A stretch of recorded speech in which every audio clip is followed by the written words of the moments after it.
అగజానన పద్మార్కం గజాననమహర్నిశం అనేకదం తం భక్తానాం ఏకదంతముపాస్మహే.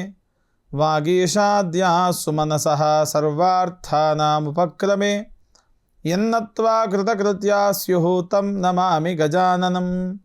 బుధం శ్రీనివాసం సుధర్మాత్వభాసం సుధాతుల్యవాక్సంగతం పాండురంగం.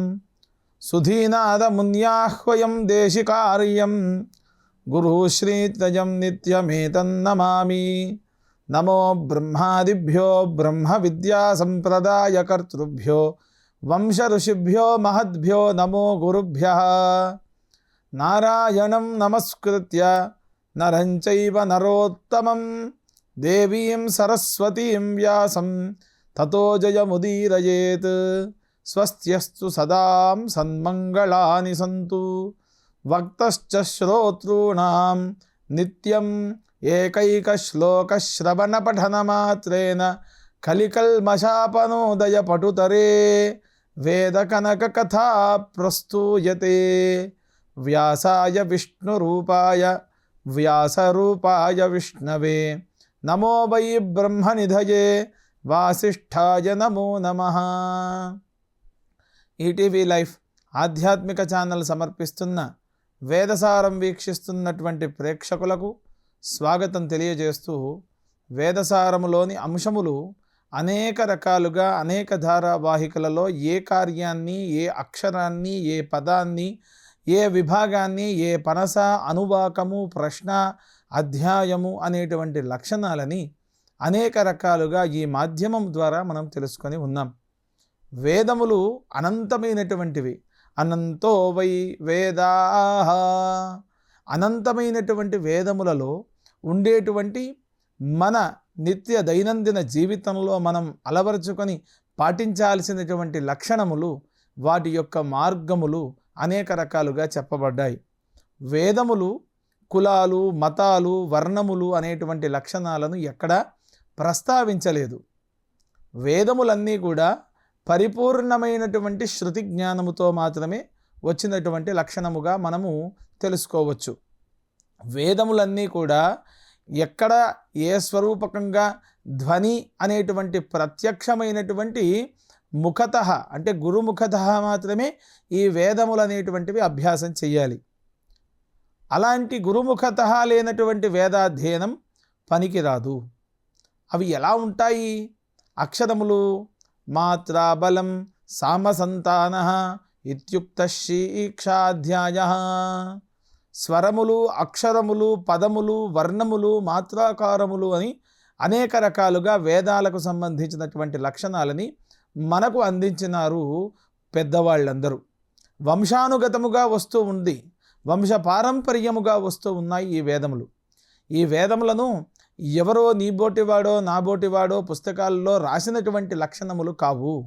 ఇవి ఎక్కడి నుండి వచ్చాయి అని అనేకమైనటువంటి శాస్త్రవేత్తలు వీటిపైన పరిశోధన చేసినా వీటికి ఆధారములు అనేటువంటివి దొరకలేదు. ఈ వేదములు పరమాత్మ అయినటువంటి పరమశివుడి యొక్క ఢమరుక శబ్దము నుండి వచ్చాయి. విష్ణుమూర్తి యొక్క శబ్దము తాను వాయించినటువంటి వీణ, వేణువు ఇలాంటి పరికరముల ద్వారా ధ్వని స్వరూపకంగా వచ్చాయి. ఇవి వేదానికి ప్రత్యక్ష ఉదాహరణలు. ఈ రోజుటికి పుస్తకాలలో తప్పు ఉండవచ్చుగాక, కానీ వేదాధ్యయనం చేసి అధ్యాపనము చేసేటువంటి వ్యక్తి దగ్గర మాత్రం అక్షర దోషములు అనేటువంటివి ఉండవు. సహసావన్ పరిష్టావఘాయ భూమహరివః పరాదై రాయస్వనో వృకేభిర్వరూథైస్తవ ప్రయాసస్యూరుషు శ్యామ అనవస్తే రథమశ్వాయత క్షంత్వష్ట్రావజ్రం పురుహూతద్యుమంతం. వేదము అనేటువంటివి అక్షరము ప్రతి వ్యక్తి దగ్గర వినిపించేట్టుగా ఉండాలి. అంతేకాని పరిగెడుతూ చెప్పేటువంటిది లక్షణం వేదము కాదు.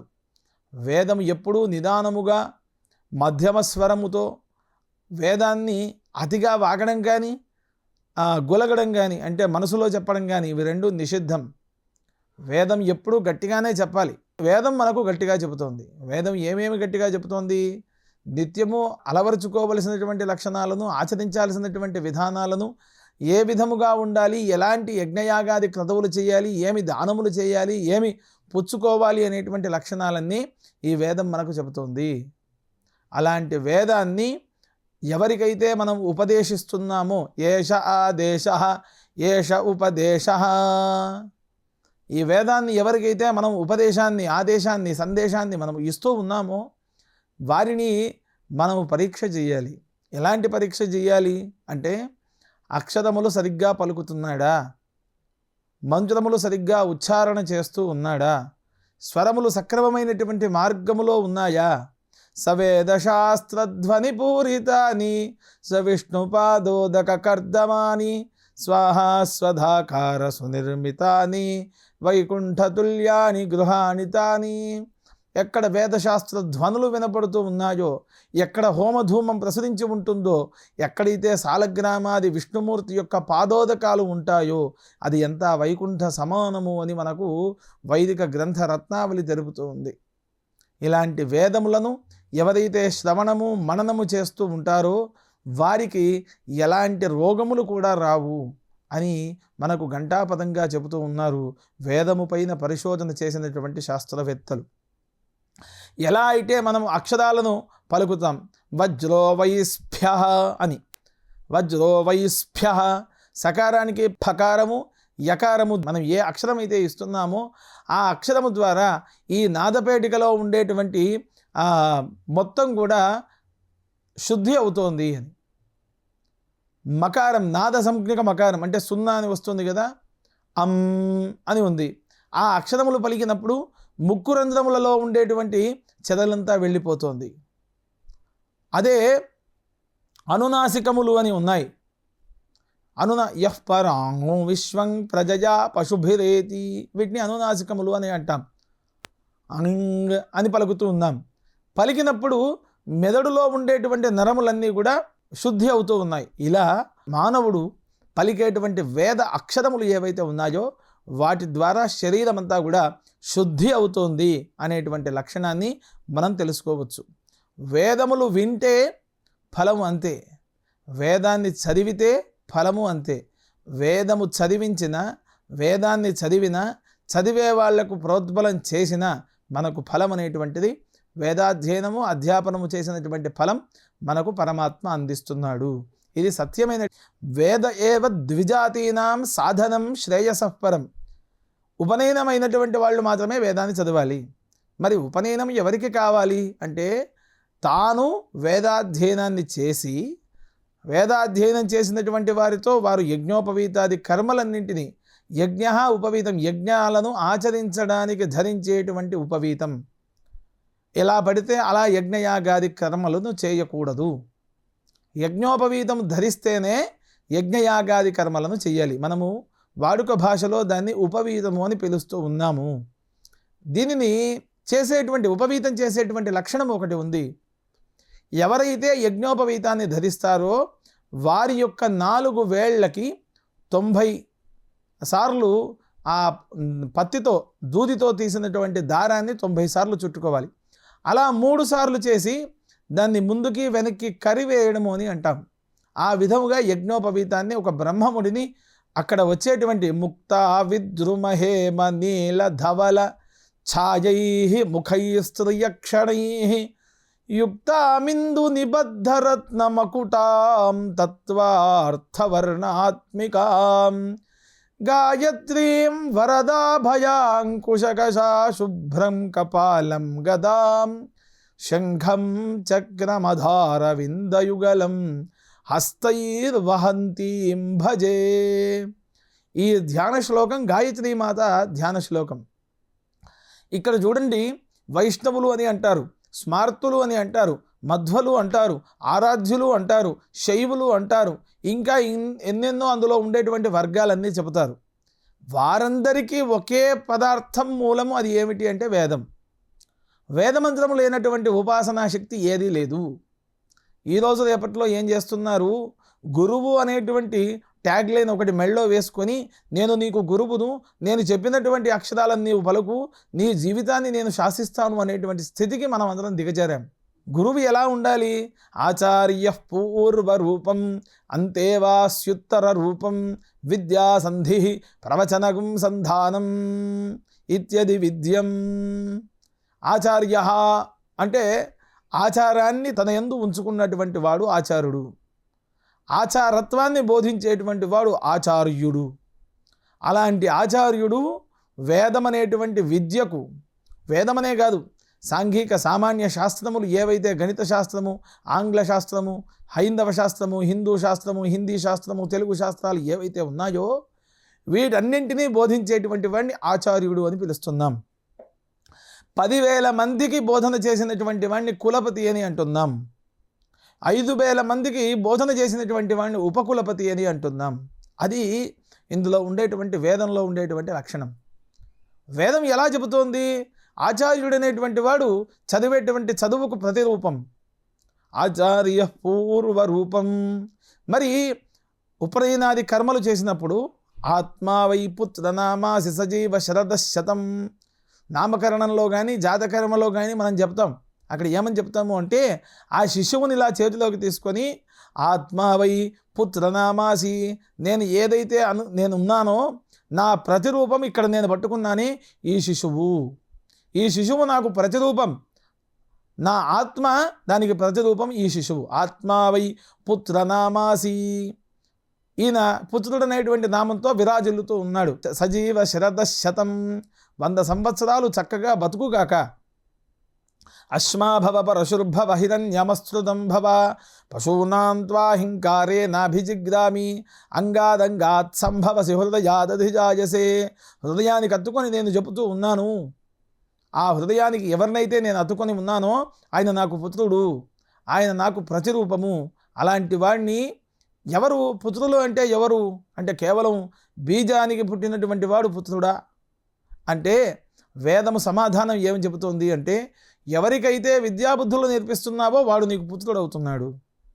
ఎవరినైతే నీవు ఆశ్రయించి విద్యాబుద్ధులు నేర్చుకుంటున్నావో వాడికి నీవు పుత్రుడు అవుతున్నావు.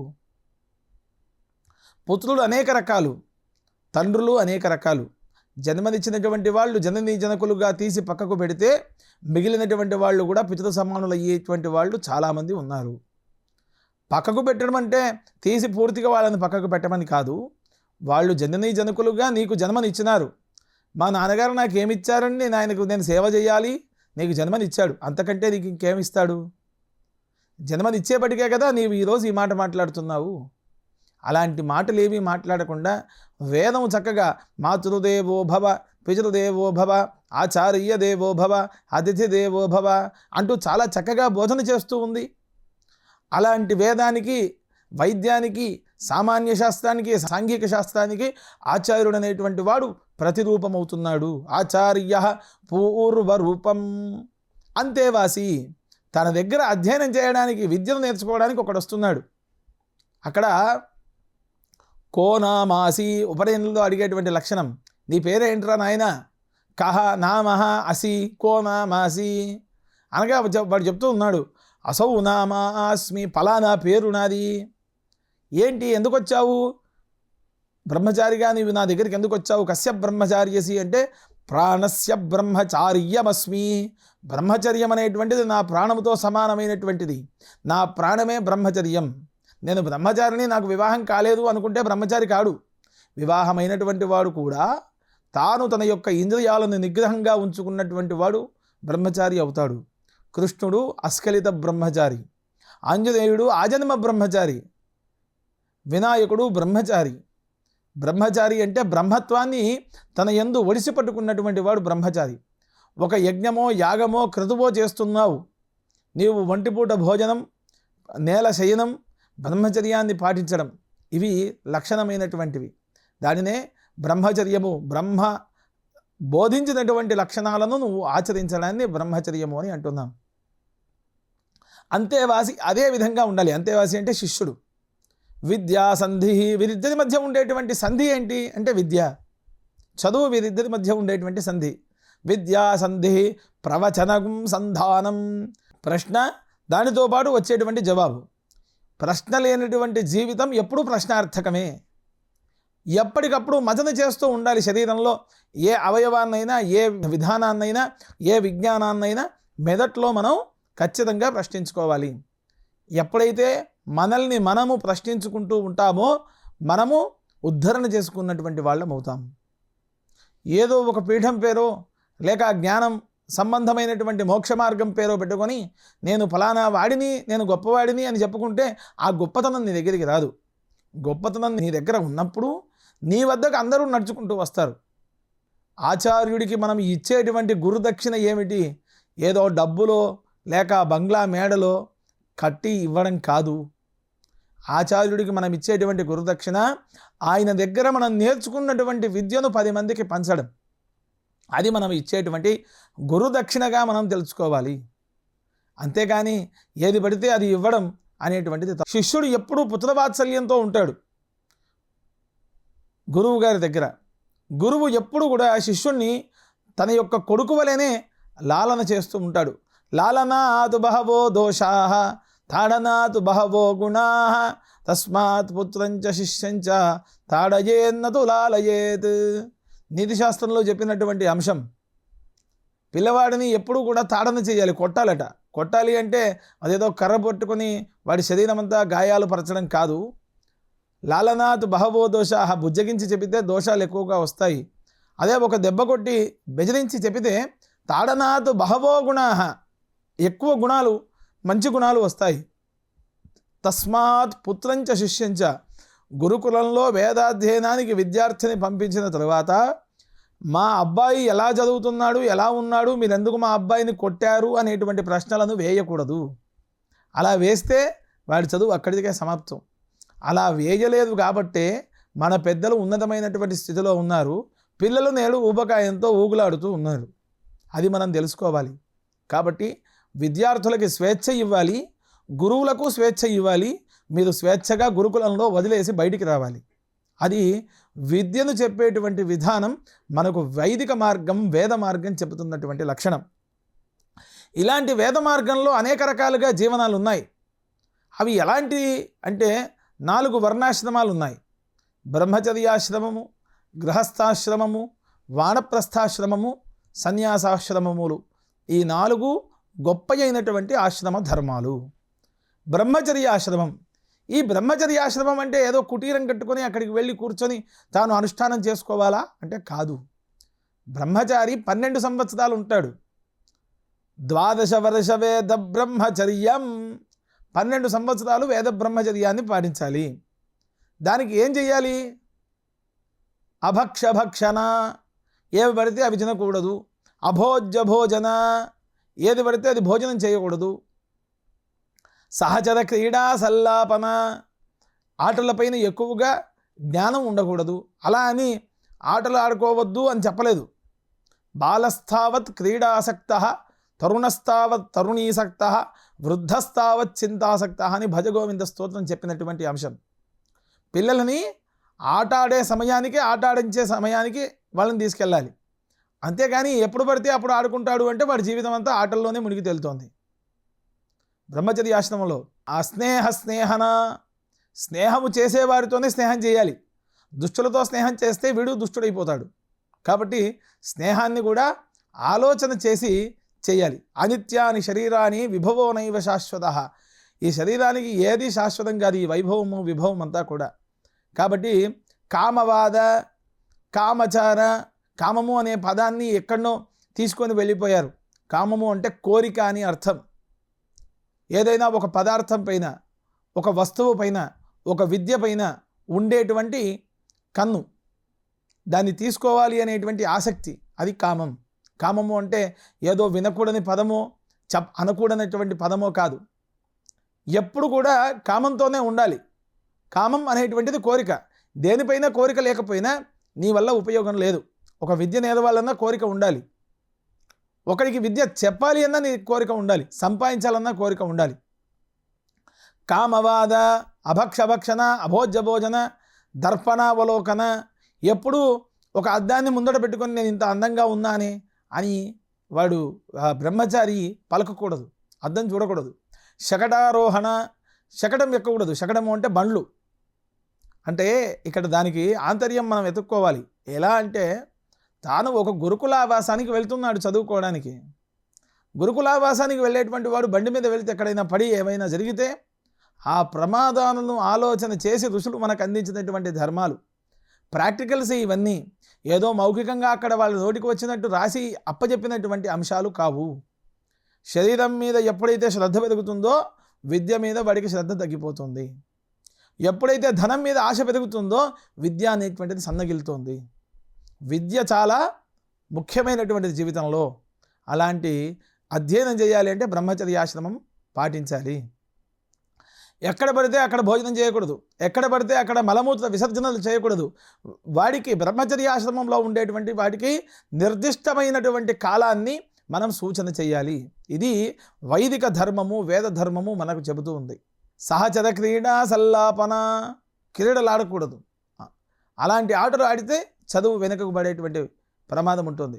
చిన్నప్పుడు ఎవడైతే కష్టపడి చదువుతాడో ఎదిగిన తర్వాత వాడు ఒదిగి అందరిలో మేలుమైనటువంటి రత్నం వలె వెలుగుతూ ఉంటాడు. ఇది వేదము చెప్పినటువంటి అంశం. ఇందులో బ్రహ్మచర్యాశ్రమంలో ఈ రకమైనటువంటి లక్షణాలన్నీ చెప్పారు.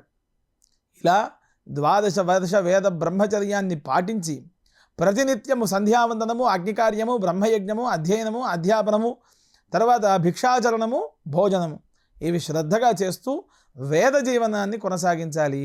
అది విద్యార్థి యొక్క లక్షణం. మరి అధ్యాపకుడు ఎలా ఉండాలి?